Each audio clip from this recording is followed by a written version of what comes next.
പുറപ്പാടിന്റെ പുസ്തകം 34:7 കർത്താവിന്റെ ആത്മാവ് സാക്ഷ്യപ്പെടുത്തുകയാണ്.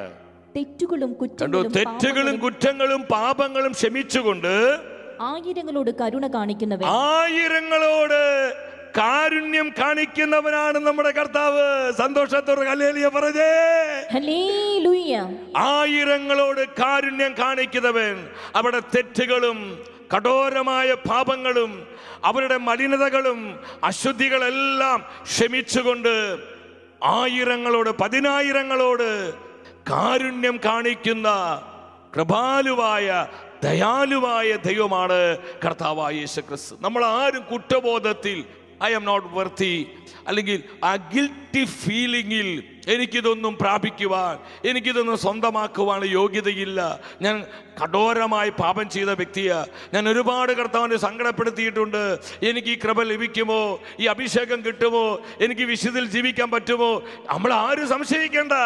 ദൈവത്തിന് വചനം പറയാണ്, നമ്മൾ അനുതപിച്ചു കഴിഞ്ഞാൽ നമ്മുടെ സകല പാപങ്ങളും ക്ഷമിച്ച് നമ്മെ തൻ്റെ ജീവൻ, നിത്യജീവൻ കൊണ്ട്, നിത്യമായ രക്ഷ കൊണ്ട് നമ്മെ അനുഗ്രഹിക്കുന്നവനാണ് നമ്മുടെ കർത്താവ്. ഇത്ര മനോഹരമായൊരു വചനമാണ്.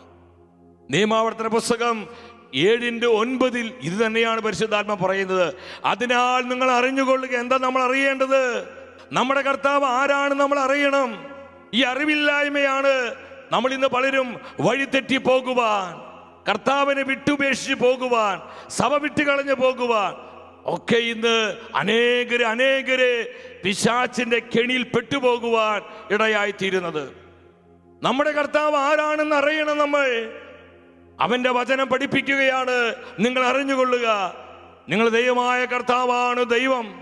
തന്നെ സ്നേഹിക്കുകയും തന്റെ കൽപ്പന പാലിക്കുകയും ചെയ്യുന്നവരോട്, തന്റെ വചനങ്ങൾ അനുസരിക്കുകയും ചെയ്യുന്നവരോട് 1000 തലമുറകൾ വരെ ഉടമ്പടി പാലിക്കുകയും അചഞ്ചലമായ സ്നേഹം പ്രകടിപ്പിക്കുകയും ചെയ്യുന്ന വിശ്വസ്തനായ, കൃപാലുവായ, കാരുണ്യവാനായ ദൈവമാണ് നമ്മുടെ കർത്താവ്. ഹല്ലേലൂയ. എന്ന പവർഫുള്ളായ വചനമാണിത്. എൻ്റെ സഹോദരങ്ങളെ, ഇത് അകത്തോട്ട് കയറണം, ഇത് കൃപയായി വ്യാപരിക്കണം, ഇത് അഭിഷേകമായി നമ്മളിൽ നിറയണം, ശക്തിയായി നമ്മെ ചലിപ്പിക്കണം. 1000 തലമുറകളോട് ഉടമ്പടിയാൽ നമ്മെ സ്നേഹിച്ച് വിശ്വസ്തയോടെ സൂക്ഷിക്കുന്ന ദൈവം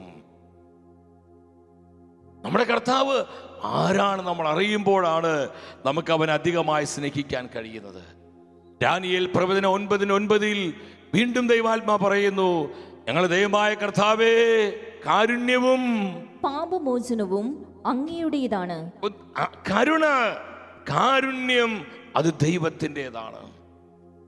കാരുണ്യം അങ്ങയുടേതാണ് കർത്താവേ. പാപമോചനം, നമ്മൾ എന്തുമാത്രം കഠിനമായ കഠോരമായ പാപം ചെയ്താലും നമ്മൾ അനുതപിച്ച് കർത്താവിൻ്റെ കാരുണ്യത്തിൽ നമ്മൾ ആശ്രയിക്കുമ്പോൾ പാപമോചനം നൽകി നമ്മെ അവിടുന്ന് ആശീർവദിക്കുകയാണ്.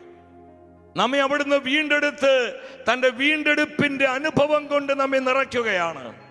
കാരുണ്യം കർത്താവിൻ്റെതാണ്, പാപമോചനം കർത്താവിൻ്റെതാണ്. ജെറമിയ പ്രവചനം 33:11 വീണ്ടും ഇതേ വചനം ആവർത്തിക്കുകയാണ്.